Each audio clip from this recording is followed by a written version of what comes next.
What is up, YouTubers? This is your boy, Deluxe Man, and this is my WWE Night of Champions review for 2014, and I will have to say, it was a good show. I feel like, despite some screwy stuff, I will happily admit this show was a lot better than I made it out to be in my preview. And again, my preview was just weeks and weeks after just terrible Raws.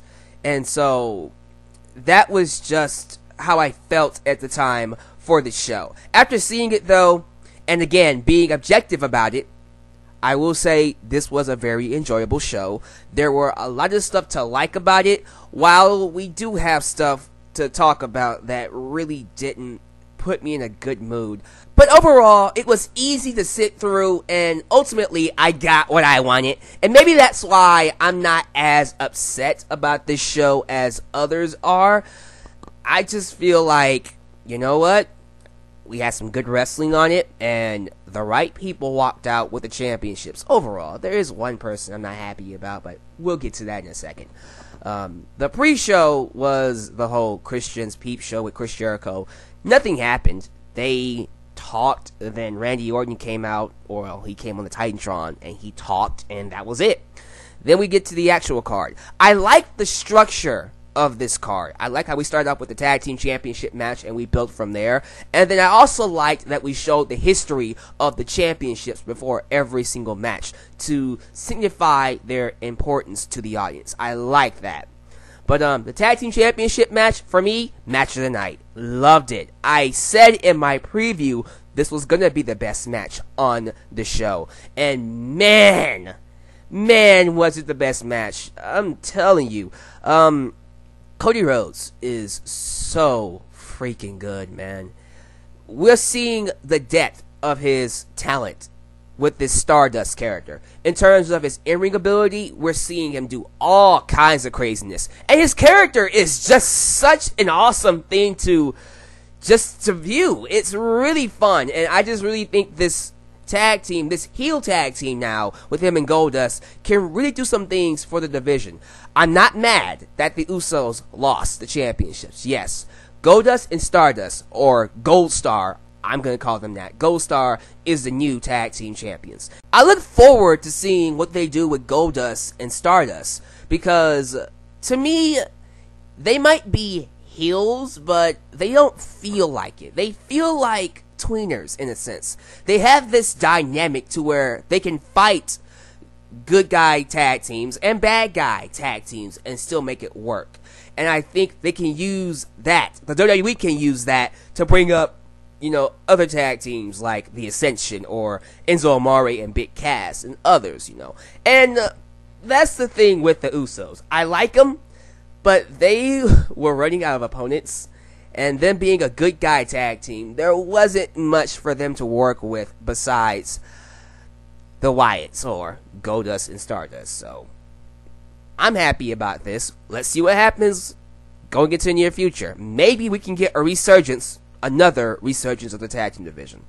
Alright, next up is the United States Championship match. Easily the second best match on this card. Is anyone shocked? You shouldn't be. Sheamus and Cesaro. These two went out there and killed it, man.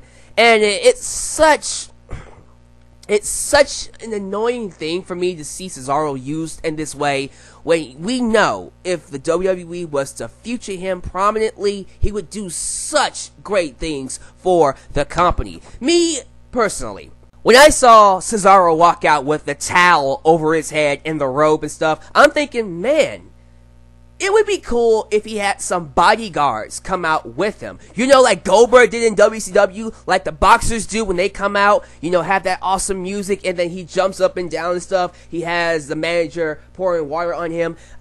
That would be pretty cool. I mean, it's different, but no, we want to make him generic and stuff like that. And a guy like Cesaro, if you give him the right bells and whistles, he can do such awesome stuff for your company, but the WWE has to care about him. But it's still amazing to me that even with this program with Sheamus, he still went out there and had an excellent match with him. One of the best matches on the show.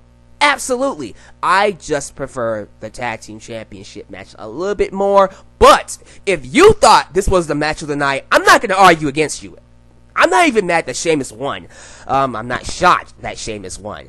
And to be honest with you, I liked the finish with Sheamus getting the beat down and him telling Cesaro, come on, hit me some more. Come on, is that all you got, fella?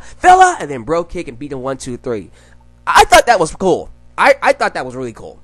No issues about that at all. So, yeah, really good stuff. Then we got the Intercontinental Championship. Dolph Ziggler versus The Miz with Florida Georgia Line on commentary. Yeah, this is the point of the show where I just turned the commentary off. It just got really annoying with me. The point of commentary, once again, is supposed to enhance, make us care more about the show. This didn't do that. This just made me just not want to watch, actually. So, it was ruining the match, and it was a good match. I thought Ziggler and Miz was having a pretty nice match. The commentary just completely ruined it. Almost completely ruined it until I turned it off.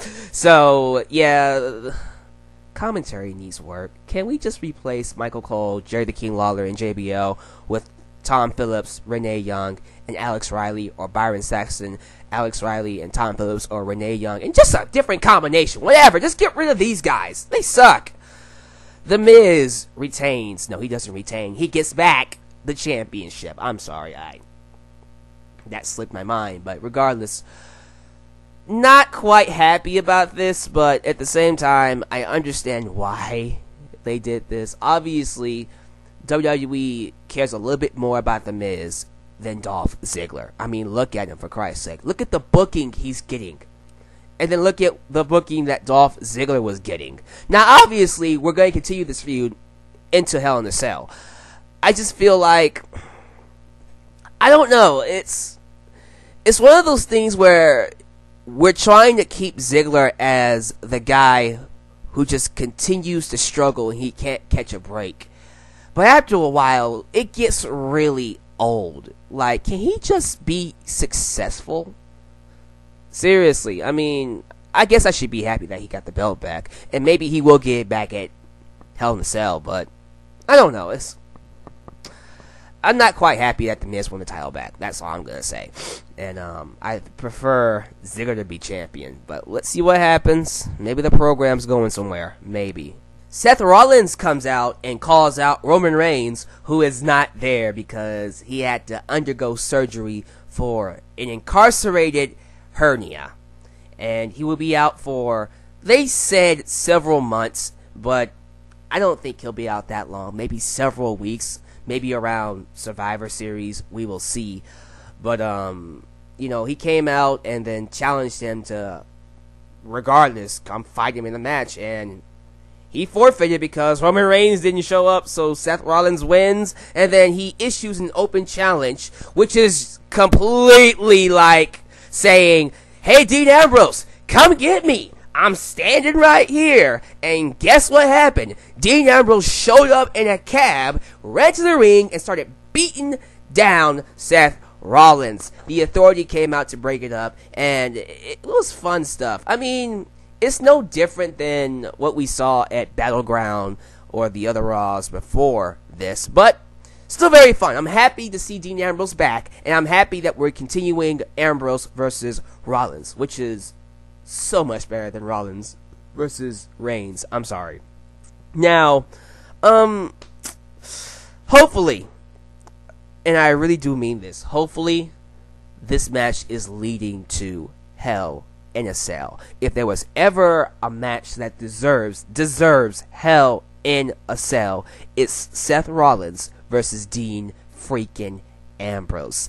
These guys have enough heat. They have enough ability to make the match work, and I would love to see it, definitely. I believe it could main event the show. I am that invested in it, seriously. Not much to say about these next few matches. Henry versus Rusev. I like the USA singlet, and I also liked Lillian Garcia singing the national anthem. I thought that Rusev and Lana was going to interrupt the national anthem, At first, I thought they were, and I thought, nah, the WWE doesn't have enough guts to do that, and they didn't. So it was nice for Lana and Rusev to let us have our time. Although you would expect their characters to go, man, get this crap out of here, you know, but whatever. The match was decent. I'll say it was decent. I just couldn't get into it all that much. Maybe that's just me. I like the ending where, while Henry was tapping out, he sheds a tear because he failed his country. So it made a lot of sense, but match was alright. Rusev goes on to fight whoever.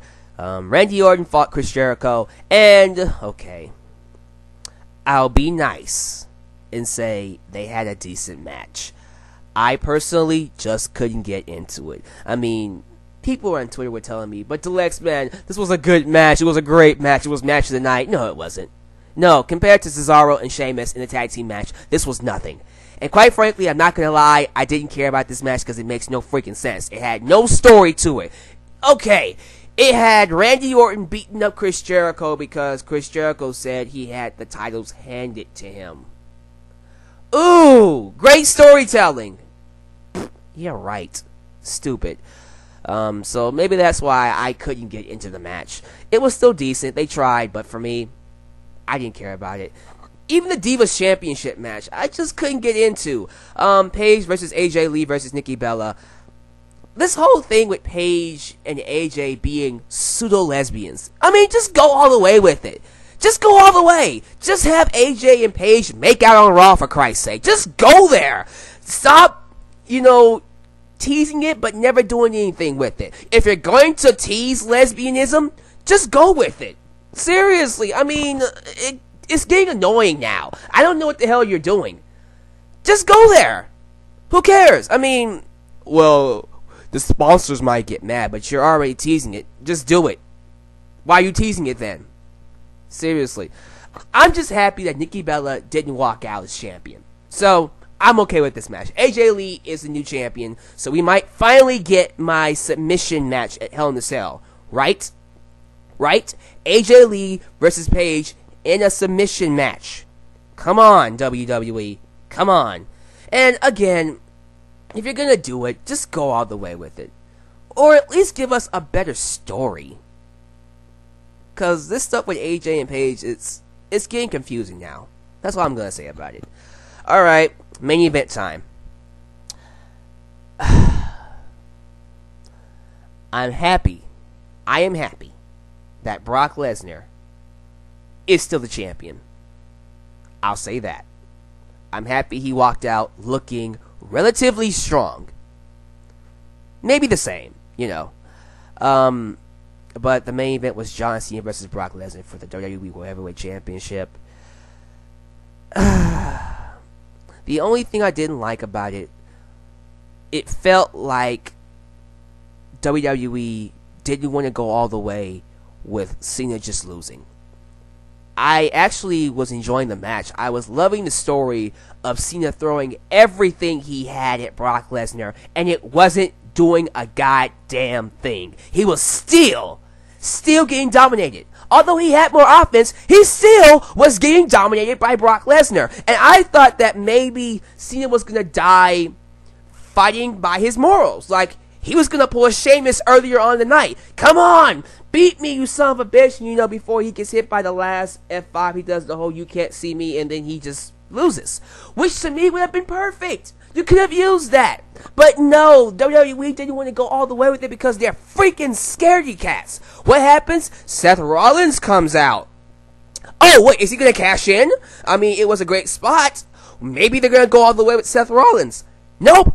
Cena interferes and stops him from cashing in just when they say he's cashing in. But since the bell didn't ring, he didn't cash in, I guess. But it just felt like a complete cop-out by the company and the creative team. We didn't want to let Cena beat Lesnar, but at the same time, we didn't want to let Lesnar beat Cena all the way, and we didn't want to let Seth Rollins actually get the title. It's like, okay, we need to make a decision, we don't know what to do, okay, nothing happens. Which nullifies the entire build-up to this match. And the match itself. This match was pointless. I really do feel like the main event was just a complete waste of time. Like I thought it was going to be. And it just left a sour taste in my mouth at the end of the show. Now, again, some of you might just be happy that Brock Lesnar won. Well, Lesnar didn't technically win. Cena won by DQ, but Lesnar walked out with the championship. So to me, he won in my eyes. Still, again, it's such a cop-out way to end your show. So, apparently, based off of this, two things are going to happen. I promise you, we're going to get Seth Rollins versus John Cena tomorrow night on Raw. And then we'll get one more rematch between Cena and Lesnar, Hell in a Cell. And I'm just like, good God, can we get Lesnar some other opponents, please? What's Orton doing? What's Cesaro doing? What's anybody else doing? Why do we have to get Cena and Lesnar again? Again! God, let's move on. Seriously, I just really want to be done with this Lesnar and Cena crap. And just move on to someone else. Seriously.